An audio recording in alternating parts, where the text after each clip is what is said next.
Reticulated pythons are incredible snakes, whether you love them because of their size or all the different pattern and color morphs we have out there. They are definitely one of the most sought after pet reptiles in the industry. But are they really one of the best pet reptiles you can own? In today's video, I'm going to be telling you why reticulated pythons may not be the best pet reptile for you, and I will be bringing you 3 better alternatives. My name is Grant DeYoung, you're watching the Repti-verse, and let's get into it.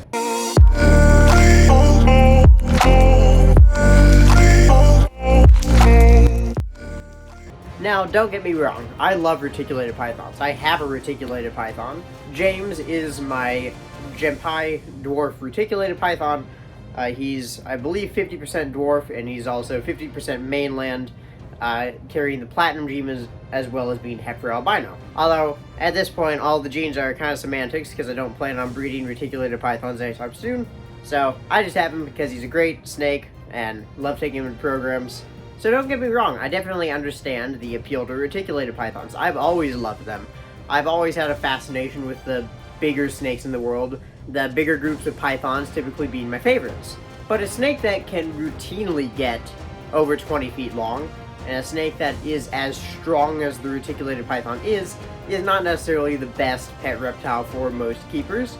They need a very large enclosure, and being reticulated pythons, they also like to climb a lot. So you need an enclosure that is big enough for them to fully stretch out along one side of the enclosure, but you also need an enclosure that is big enough for them to climb, because reticulated pythons can be found in the trees a lot. You can see this in Dave Kaufman's reticulated python video in the Are We Keeping Them Correctly series. So unlike some of the other python species in the world, they're not always content with just sitting on the ground, like, say, your ball pythons would be. Not only that, reticulated pythons also need a lot to eat. They need very large prey items. Being as big of a snake as they are, females, again, routinely getting over 20 feet long, they need to have quite large prey items to sustain them, which is not always that easy for the private hobbyist to keep. But what about another one of the big pythons out there? There are scrub pythons or amethystine pythons, there are black-headed pythons, rock pythons. There are a lot of amazing snakes out there, but coming in at number 3 on our list, the Burmese python. Now, Burmese pythons and rock pythons are very similar snakes. They look very, very similar. However, rock pythons are not exactly known for having the best disposition in the world when it comes to snakes. They're pretty well known for being very, very defensive individuals, whereas snakes like Sirius here, Sirius is my Burmese python, he is in shed right now, he's in blue, and he is calm as can be. He hasn't puffed up or hissed at me once today. He hasn't tried to bite, and if this was a rock python, I probably would not be handling it in shed. But why are Burmese pythons a better alternative? Well, for starters, they don't get as big as reticulated pythons. Burmese pythons, typically I see males getting around 12 feet, while females may be getting into the 15-foot range. So they are a little bit smaller than reticulated pythons, so they're also a little bit easier to house.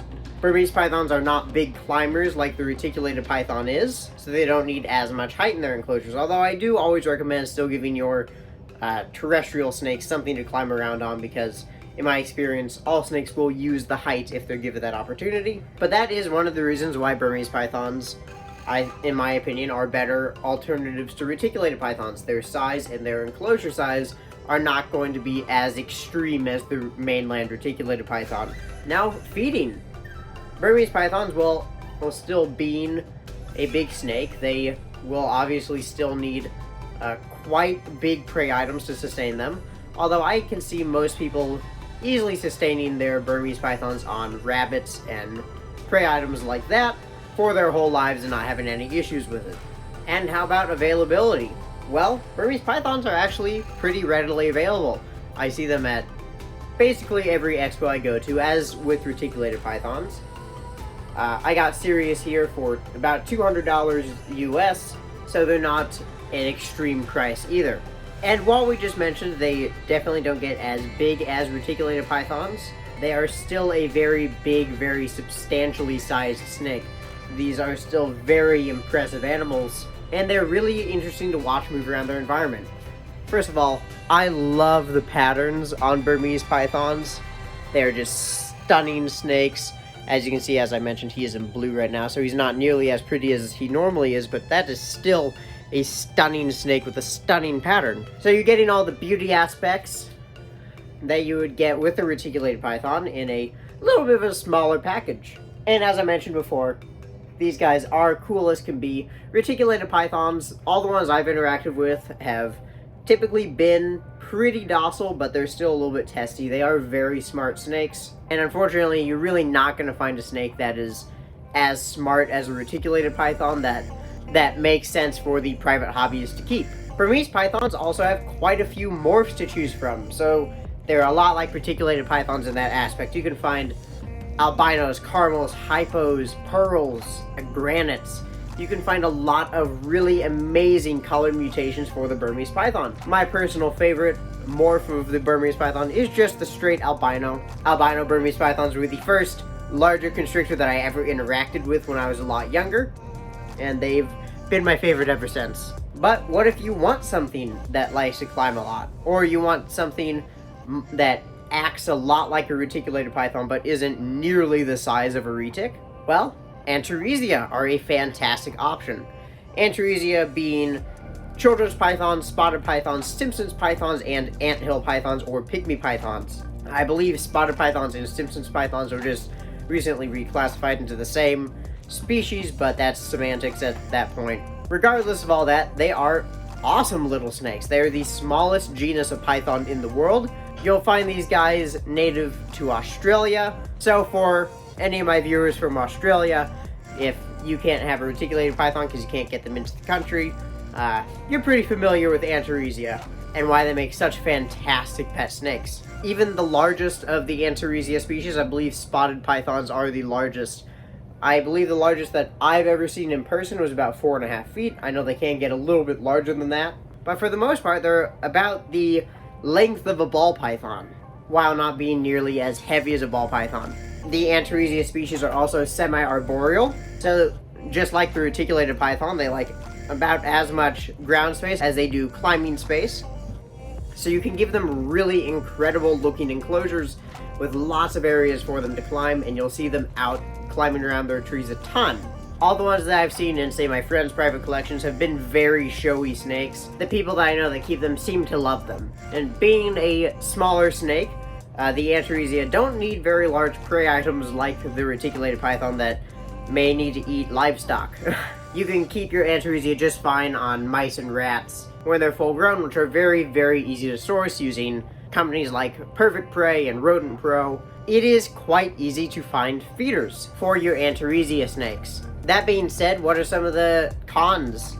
Well, if you're looking for a reticulated python, you're not going to get the size, obviously, as I've stated, that you would with a reticulated python. There's also not very many color mutations, like you'll find with reticulated pythons, and Burmese pythons also have quite a few color morphs, so that is a downside.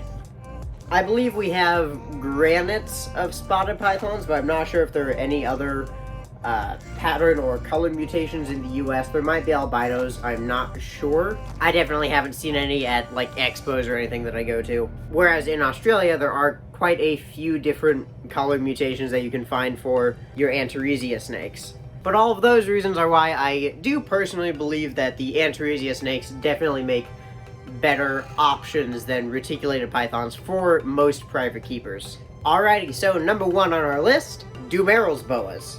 Now, the Dumeril's boa is my personal favorite species of boa constrictor, aside from anacondas, of course. They are very substantial snakes. I typically see them between 5 to 8 feet on average, females being the larger outliers there. But they are definitely very impressive, very substantially sized snakes. Wiccan's Wicked Reptiles has an amazing couple of Dumeril's boas. Wiccan's Wicked Reptiles has a couple of absolutely gorgeous Dumeril's boas. Go check out his channel for sure. He helped me a little bit with figuring out kind of how to do the research for this video. So go check out Adam at Wiccan's Wicked Reptiles. But unlike, say, the BCC or BCI boa constrictors, or BI or BC, depends on who you ask, Dumeril's boas are typically much more terrestrial snakes. You're not going to find them climbing around in the treetops like you will a reticulated python or any of the more common boa constrictor species. But this means that they don't need very tall enclosures. Being that they can get to about 8 feet, I would probably personally recommend that you keep them when they're fully grown in something like an 8x4 by maybe 2, something along those lines for an adult. I'm by no means an expert in Dumeril's boas, by the way. Definitely, this is not a care guide for any of these species, so definitely go do your own research if you're planning on getting one. That would just be the enclosure size that I would personally keep one in if I had one for my own. What are you doing, my blind boy? So, being larger snakes than, say, the Antaresia, but smaller than the Burmese python, Dumeril's boas are not too difficult to feed. Some of the people that I asked about these species say they can eat just jumbo rats when they're full grown. Some others say that you might need to feed them smaller rabbits when they're full grown. Kind of depends on your individual and how big they end up getting. Now, what about availability and morphs for Dumeril's boas? Well, unfortunately, I haven't ever seen a morph of a Dumeril's boa before in my life. I don't think there are any. If there are, definitely correct me in the comments down below. But I couldn't find any when I was researching Dumeril's boas online for this video. And unfortunately, Dumeril's boas are still pretty difficult to find. I've seen a couple at reptile expos, but you'd probably have to order them online and have them shipped to you or shipped to your local FedEx hub to go pick them up. And I typically see the Dumeril's boa going for between $400 to $600 US. Might be a little bit more, a little bit less now. I'm not entirely sure. I haven't really been shopping for one for a while because I was considering getting one a while back there, but instead I got this beautiful dude. So there you have it. These are my picks for the 3 better alternatives to reticulated pythons. Let me know down in the comments below what would you have added or removed from this list. I love hearing what you all have to say, and while you're down there, leave ideas for new videos that you would like to see. If you'd like to see more videos like this, or if you would prefer to see some more of the reptile head-to-heads that I did a little bit ago, definitely let me know. We're getting very close to 1,000 subscribers, so definitely share this with your friends. When we get to 1,000 subscribers, I'm going to really make sure that I'm getting 2 videos out a week. I'm going to try and get on that schedule now. This video should be coming out on Thursday. So hopefully now with my new job, I'll be able to figure out and stick to that schedule a little bit better. But I think that's all I've got for you guys today. In the description box below, you'll find a link to my Discord server, a link to the Patreon page, and a link to go support US Art. Go check those out, show them some love. You'll also find a link to any of the background music that I've used in this video. So go show those links some love. Be sure to like this video if you haven't done so already. And highly consider subscribing to the Repti-verse. New videos twice a week. And I will see you guys on Tuesday. Peace out, YouTube.